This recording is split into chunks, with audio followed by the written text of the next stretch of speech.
Sa wakas, matapos ang matagal na paghihintay ay dumating na nga ang spoilers ng Two Blue Vortex Chapter 10. Dahil nga sa mga last panel lang Chapter 9 ay pinakita doon ang pag-reveal kay Kurama na nandito nga kay Himawari. Nandyan nga rin ay nag-iwan ng malaking katanungan sa ating mga fans na dahil nga kay Himawari itong si Kurama, magagawa nga ba ni Himawari yung ilang abilidad na nagawa ng kanyang ama at ng kanyang lolo na Kurama Chakra Mode? Well, dito nga masagot yung mga katanungan na yan guys. Dahil na i-reveal na nga rin dito kung ano nga ba talaga ang mga bagay na iyon. So tara mga pare ko at atin ang umpisahan. So bali nga naging cover page dito sa chapter na to ay itong si Himawari at si Kurama. Na it means to say na mukhang mafocus sa kanila ang pinakakwento dito. So bali nga ang first panel dito pinapakita ang patuloy na pagtakas ng Team 10 upang ilayo si Himawari dito kay Jura. At kalinsabay niyan habang tumatakas ang Team 10 dito na nga pumunta itong sila Konohamaru kasama ang kanyang mga ninja. So dito no mukhang ipapakita na naman na may bagong kakanain na naman sila Jura na mga walang bilang na ninja. Pero dahil nandito si Konohamaru, hindi natin masabi kung ganun nga ba talaga ang mangyayari. Dahil alam din naman natin na si Konohamaru ay may laban-laban din. At lalong alam din natin na kahit malakas yung kalaban niya, hindi ito basta-basta umaatras. Likewise, dun sa Konohamaru versus Pain. Alam niya na mas malakas yung kalaban niya guys, pero hindi ito umatras at lumaban pa. At nagbitaw pa ng isang Rasengan. So dito, marahil na ganun din, no? Hindi niya aatrasan to at lalaban to si Konohamaru dito. Jura. At ang next panel niya nga dyan ay pinapakita dito na umalis na naman itong si Kawaki. At dyan yung sinundan nga din si Neto ni Delta dahil na nag-aalala rin ito na baka ano na naman mangyari dito kay Kawaki. At sa kabilang banda naman, dahil nga nagtagpo na sila Konohamaru at Jura, habang nag-uusap ang dalawa dito, dyan nga dumating na itong sila Sarada at Sumire. At nang mapalingon nga itong si Hidari at makita niya itong si Sarada, dyan guys, heto na. Bigla nga gumawa ng Clomerx itong si Hidari sa lupa para magawa agad ito makapag-teleport at sa likuran pa nitong ni Sarada. Kaya nga dyan ayan na nga. Bang! Lumikha na pag-atake itong si Hidari dito kay Sarada. Pero kalinsabay niya bigla nga itong naiwasan ni Sarada. At kalinsabay din yan ayan na nga. Bang! Bigla nga nakapag-counter attack itong si Sarada dito kay Hidari. Woo!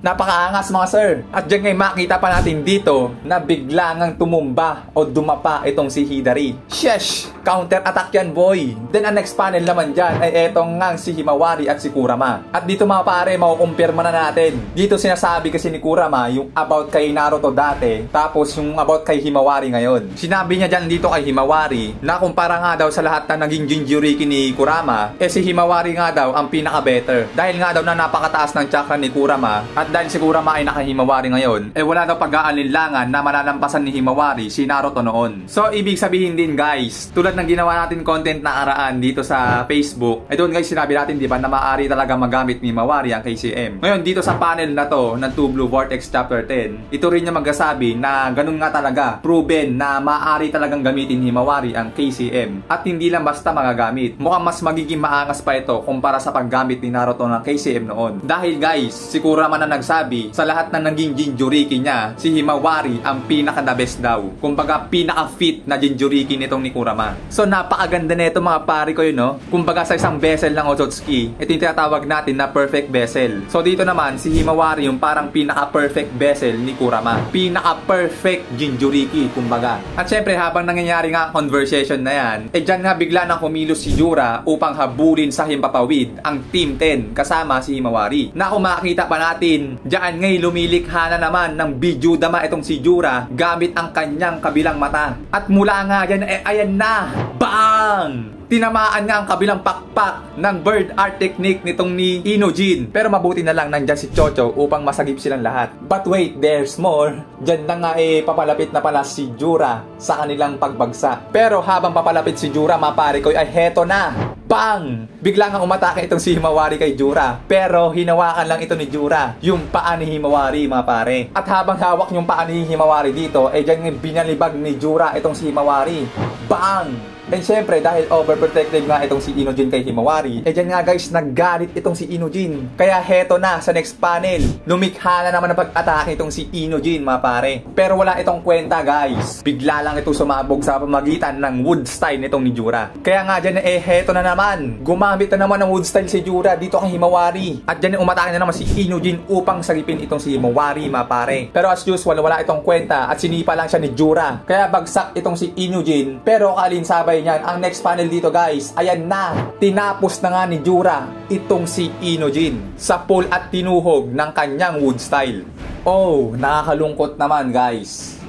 Masyado pang bata si Inojin para pumanaw. So grabe no, parang bihira itong mangyari na sa ganyang murang edad namatay ang isang karakter sa Boruto series. So mas malala na talaga yung Boruto ngayon guys, no? Lalo lumalala kada chapter. Kaya sa pangyayaring din yan, dahil tinapos ni Jura itong si Inojin, heto na guys. Heto na. Bang! Bigla ngang nagalit itong si Himawari. At kung titignan nyo, yung style at itsura niya ngayon ay katulad ng kanyang grandmother na si Kushina Uzumaki, na nagtayuan nga ang mga mahabang buhok nito. At bukod dyan, kung papansinin nyo guys, yung mukha ni Himawari, ito ay naka-QB mode. Yes guys, naka-QB mode. Makita nyo yung guhit sa mukha, pati yung kanyang mata. Pero yung style ng QB mode niya dito, walang chakra cloak tulad ng kanyang ama na si Naruto. So parang ang naging QB mode nito ni Himawari is yung pinaghalong style ni Kushina, tapos kapangyarihan ng QB na nag-leak pero walang chakra cloak. At dito ngayon sinasabi pa ni Kurama na mukhang hindi na nga daw napigilan ni Himawari yung kanyang galit, na sinabi pa ni Kurama na take this, let's see if we can cause some real chaos. So ayun nga guys, ang spoilers dito sa chapter 10 ng Two Blue Vortex. Mukhang magwawala si Himawari dito mga pare. Pero let's see kung magagawa niya nga bang palagan itong si Jura ng one-on-one. Pero I guess magagawa naman sigurong palagan ito. Dahil nga tulad na sinabi ni Kurama kanina, sa lahat ng naging Jinchuriki ni Kurama, si Himawari nga daw ang pinaka-fit sa kanya. Na for sure malalampasan daw ni Himawari ang kanyang ama na si Naruto. So it means to say, kung gaano naging kalakas si Naruto dati, yung last fight niya sa Baryon mode, dito naman kay Himawari QB mode, mukhang mas magiging malakas pa kumpara sa naging Baryon mode ni Naruto dati. Kasi kung hindi mas magiging malakas si Himawari sa Baryon mode ni Naruto dati, magiging nonsense yung sinabi ni Kurama na mas magiging malakas at malalampasan daw ni Himawari ang kanyang ama. Kaya ang kasiguraduhan natin dito, itong QB mode ni Himawari ngayon, maaaring mas malakas pa talaga sa naging Baryon mode ni Naruto. Or kung hindi pa man yan, maaaring may tinatago pa si Kurama na isa pang espesyal na technique na maaari din gamitin nila Himawari na mas malakas pa nga sa Baryon mode. So yun nga guys, ang spoilers ng Two Blue Vortex Chapter 10. So wait na lang sa full review natin sa Chapter 10 na to, no? Dahil nga yung ibang panel dito ay hindi pa natatranslate na maayos. Katulad na lang netong pag-uusap nila Shikamaru at Boruto, dyan guys, hindi pa natin alam kung ano nga ba yung pinag-uusapan ng dalawang to. Na makakita nga din kasi natin na hindi pa talaga kontrolado ni Boruto yung kanyang Karma Seal. Struggle pa siya guys. Struggle pa si Boruto dito. Nung kung makakita nyo, papansinin, hawak na hawak ni Boruto yung kanyang kamay na may Karma Seal. Isa pa yung pag-uusap dito nila Konohamaru at Hidari. May mga ilang bagay pa dyan na hindi pinapakita. Tulad yan na hindi pa pinapakita kung ano nga ba yung pinag-uusapan nila dyan. At higit sa lahat, napakarami pang pinag-uusapan nila Kurama at Himawari bago humantong doon sa mga mapait na pangyari na pumanaw na nga si Inojin. Then about dito kay Inojin guys, wala akong naisip na way para makabalik siya o mabuhay uli. Liban na lang kung may new powers o new ability si Kurama na kayang i-revive or gamutin ang may malalang sugat. Dahil pagkakaalam natin, kung Jinchuriki ka ni Kurama, ikaw lang din yung kayang pagalingin ni Kurama. Pero dito, based kay Inojin, malala yung tama sa kanya, which is considered din natin ito na donut. So wala tayong way na naisip para mabuhay siya o mapagaling. Na maaaring sa susunod na chapter, baka i-reveal naman dito o ibalik ang panel kay Ino. Lalo't pag nalaman agad ni Ino na tinodas o dinonat ni Jura itong si Inojin na kanyang anak. So gugulantang na naman ang isang pamilyang nawalan ng mahal sa buhay. So hanggang dyan na nga muna tayo guys, at wait na lang sa full review sa mga next days. Maraming salamat, tayo nagpapaalam. Bye!